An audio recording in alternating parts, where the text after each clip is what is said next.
you for what our hearts have already felt. Yes. By the moving of your spirit and song. Thank you for the praise that you're upon the lips of Jesus. Thank you, God, that they wasn't afraid to stand and open their mouths and let the world know that you're being slain. Now, God, as we stand and proclaim your word, touch right now. Lord, to my lips, Lord, to my tongue, Lord, to my thoughts. In the name of Jesus. Most of all, God, let your people be blessed through the hearing and the preaching of your word. What's in your name? In your name. In your name. Jesus. Jesus. Have your way.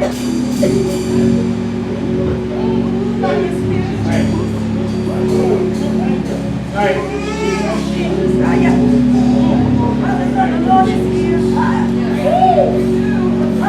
Right now. Right now. Jesus, Jesus, Jesus. Jesus, Jesus, Jesus. Yes, Lord, yes, Lord.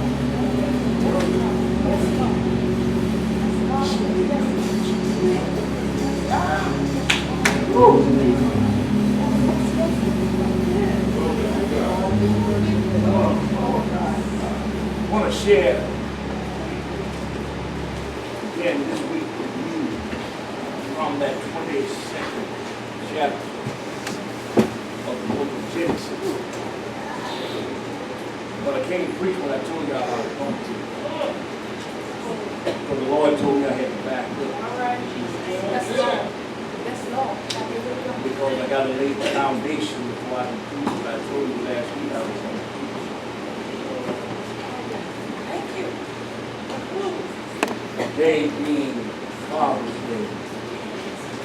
I think this is a very fitting story to deal with a father and a son. And I want to talk about when God puts your faith on display. When the department stores want to get the advertisement and get out to the public what they have, they put it in the window.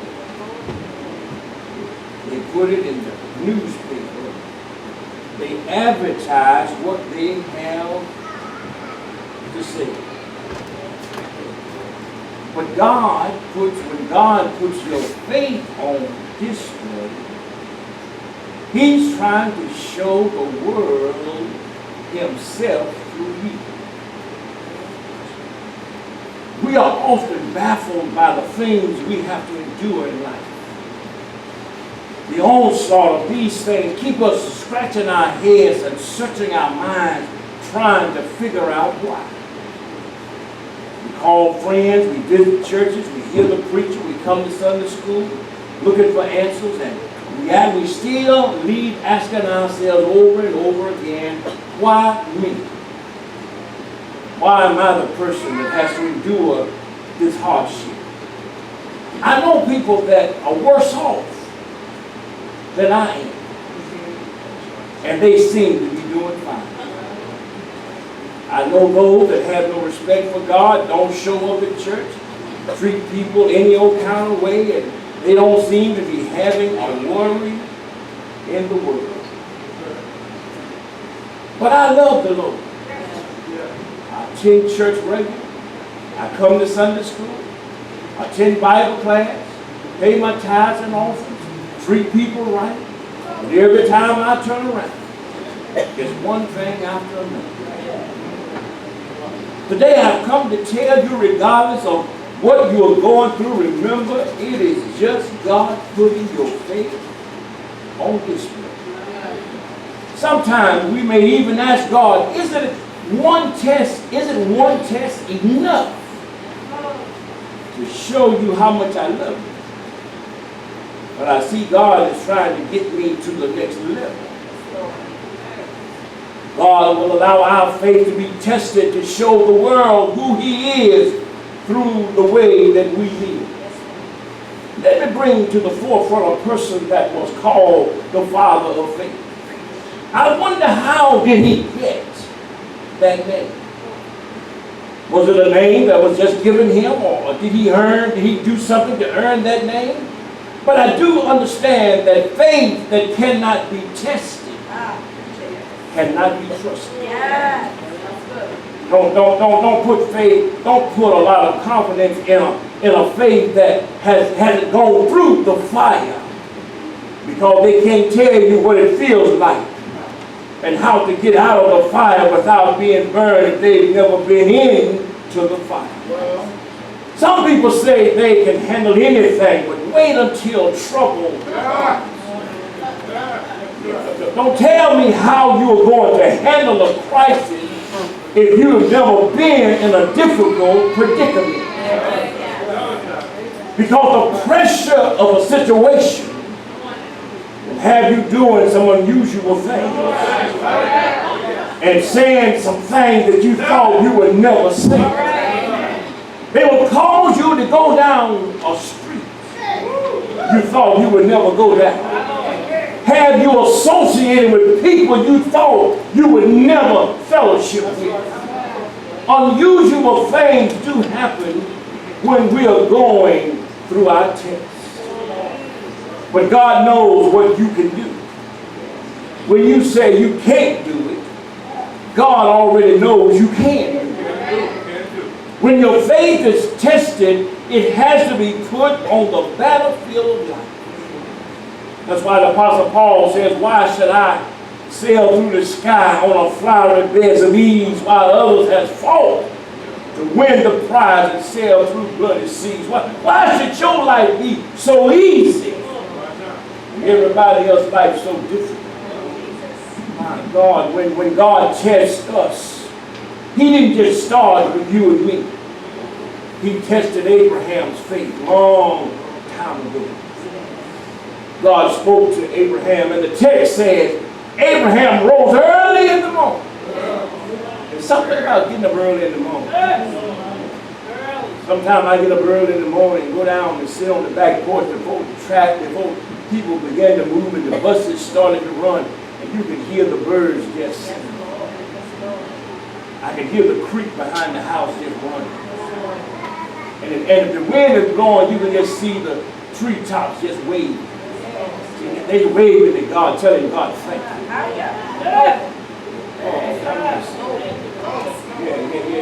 So he rose early in the morning before he got saddled down with a whole lot of other things that goes on during the course of a day.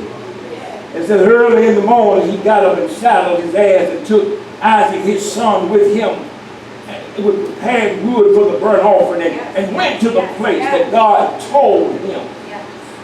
We must remember Abraham's faith was on display. And how hard it must have been for him. This is the child that he had asked God for. He was an old man. Abraham was 100. Sarah was 90. The son that God had promised them was born, and Abraham and the son had grown close together. But Abraham still believed God. When God tests our faith, He sometimes uses the things we love the most. You don't mind losing things that you don't really, you haven't grown an affection to. Some things you don't miss, and some things you search the house up and down till you find it because it means something to you. So God uses the things that we love the most. God knew Abraham's closeness with his son. God knew that if Abraham passed this test, he could be trusted. When he looked at the age of Isaac, you may think he could have refused to go with Abraham, his father. Now the text says that he was a lad. But when you look through scriptures and study, he didn't necessarily have to be a lad. But that's how they referred to children in that day. He was a lad. But when you look at the text and look at the age of Sarah when he was born, we will come to realize that he was about 33 years old. 33 years old. For he was offered as a sacrifice 4 years before Sarah, his mother, died. And she was 127 years old when she died. Now, if we are to believe that he was 33 years old, does that number ring a bell? Huh? About another man, 33 years old, when he was sacrificed? Let me see if I can put something together with similarities. Isaac was a type of Christ. In order for Isaac to be born, a miracle had to take place. Because his parents were too old. When Jesus was born, there was another miracle. Mary became pregnant without ever being involved with another man. Huh? When Isaac was born, Sarah did not name him. His father did. When Jesus was born, Mary didn't name him. But an angel from heaven told her what his name was going to be. Just a few similarities. But back to the text. What happened next had to show Isaac's faith in his father. When they were on their way to the mountain, it was Isaac's responsibility to carry the wood for the sacrifice. Another similarity, y'all. When Jesus was on his way to Calvary, he had to carry his cross to the hill until a black man named Zerenius went and took the cross off of Jesus' shoulder and carried it the rest of the way. Just a similarity. Abraham, having reached Mount Moriah, the place of the sacrifice, his faith is really put on display. For now he has 3 problems facing him that he has to deal with. And the only way he could deal with them was because of his faith in God. He had an endearment problem. He had an explanation problem. He had an ending problem. And he had an esteem problem. The endearment problem. Abraham had an endearment problem because Isaac was so dear to him. Isaac was his only son, or only child by Sarah. Now, Abraham had other children, but they were not by Sarah, nor were they approved by God. Preach the word. Huh? Preach the word. God told Abraham, I don't take care of you. But Sarah said to Abraham, no, take my maiden. Do what you got to do. I can't do it for you. But whenever you ask God for something, don't you know you need to wait on God? Yeah. I think Abraham, when God told Abraham to get up and get his stuff together and go and sacrifice his son, I think Abraham had a good argument if he chose to argue with God. God, I waited 100 years to get this son. My wife was so old, she couldn't have it until you performed the will. And now you're asking me to give up that son that I've waited so long for. See, we know Abraham won't black.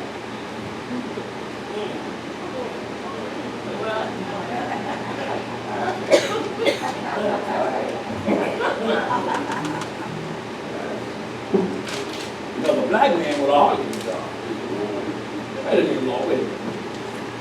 We'd have tried to use all our little things that we can use. But faith in God will stop the argument and the why. Abraham didn't even bother to ask why. He just went on and did what God told him to do. And that's why he had an explanation problem. Abraham had to deal with giving up his son without an explanation from God. You know how we used to be when our parents used to tell us to do something. And we want to know why I got to do it. When there's I got other brothers and sisters that could do it, why do I have to?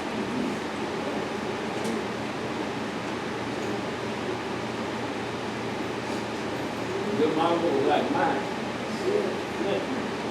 She wouldn't even answer me. If she had anything near her.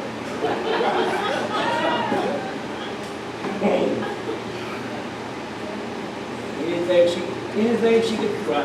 I remember one night my brother moved around with my father. My father told him to stop him. He wouldn't stop him. Then my brother took off running. My father took a bar of soap and threw it at him and hit him. He didn't do it to hurt him. I don't, But when your parents tell you to do stuff, you ought to just go on and do it. And that's what Moses did here. Abraham did. He didn't argue with God. He just went on and did it without an explanation. But when your faith is on display, you just have to say, yes. Now it's hard to respond to God's request when He does not explain what He's doing. Abraham, yea, Lord, here I am. Get up, take your son to the place that I will show you for the sacrifice.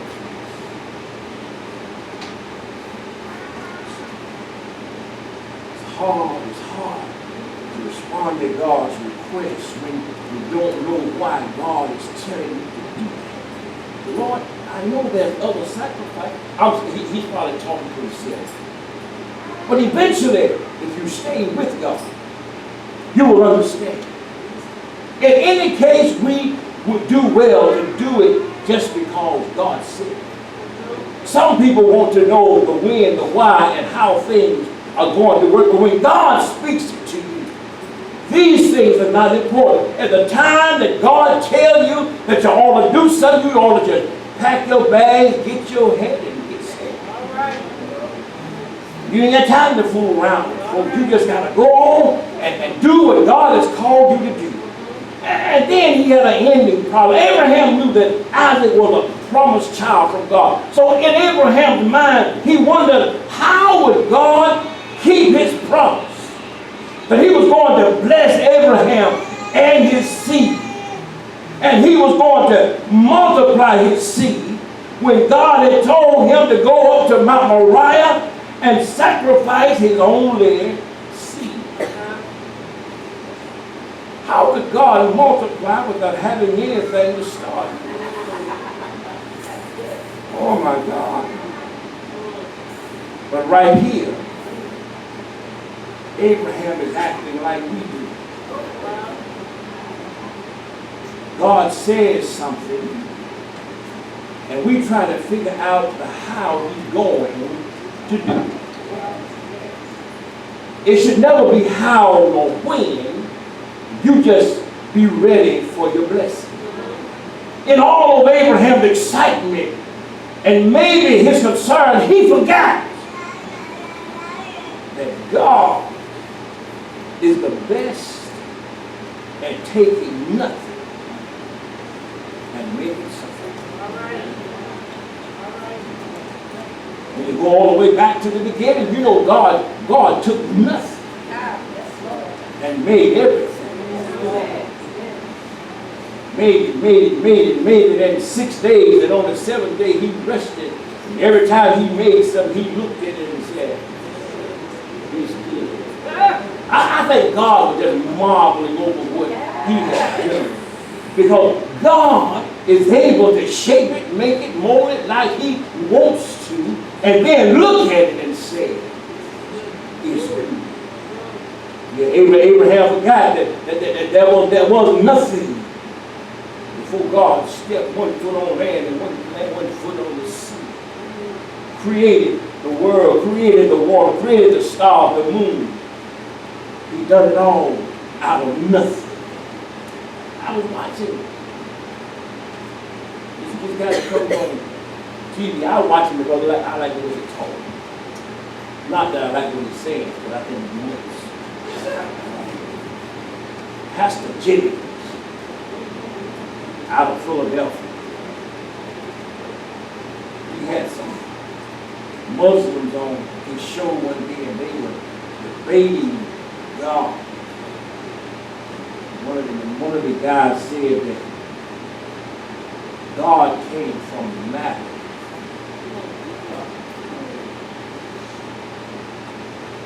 God came from matter. Well, how did it matter if you? How can you come from something? I'm gonna move on. Abraham, after the last thing he had an esteem. How could Abraham lift his head if it got out that he had killed his only son? He had a serious problem. But you know, many of us have had problems that we couldn't explain ourselves. And one of the problems with us is that we try to explain stuff that's unexplainable. Because we are afraid of what people will say about us. See, people ask you, why do you go to church? And you try to explain it to them. You can't explain nothing to a fool. Huh? So don't waste your time trying to explain something to people that's only trying to trap you and to catch you in something. We ought to stop trying to explain the unexplainable. That's right. I can't explain why God loves us the way that he does. I can't explain how he looks beyond our faults and still see our needs. I don't know why he does it. But he does it. I think I know why he does it, because he loves us. Huh? Remember, when your faith is on display, you'll go through this or that. But God has your back. And for all the reasons that there might be, don't walk around with your head hung.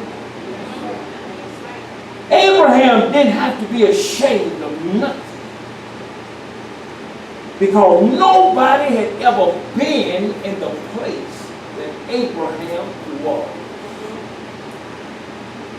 See, when you know what God did with Abraham had never been done. So how can anybody else say that he was right or wrong? But when these things happen in our lives, we ought to just lift your head. Scripture says, be lifted up, ye everlasting doors, and the King of glory shall come in. When your faith is on display,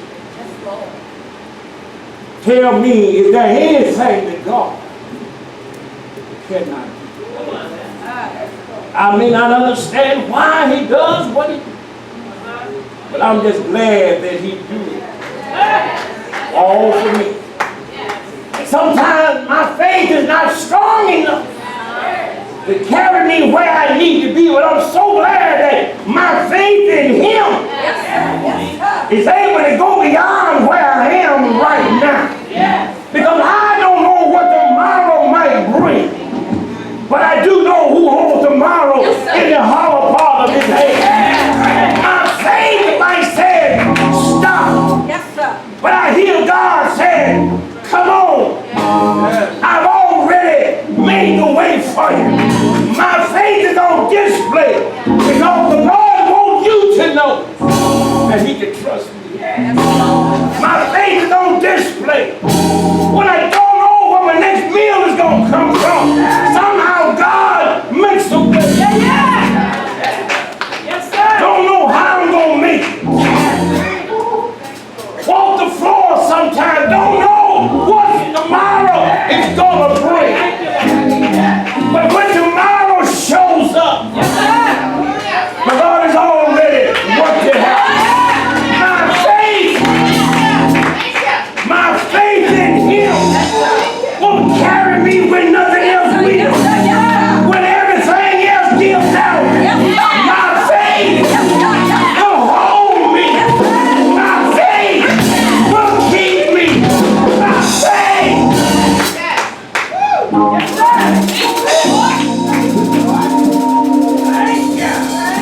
My faith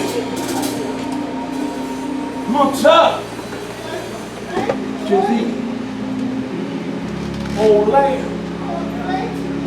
of Calvary. My faith is because of Calvary. Everything that we go through is because of Calvary. And when you lose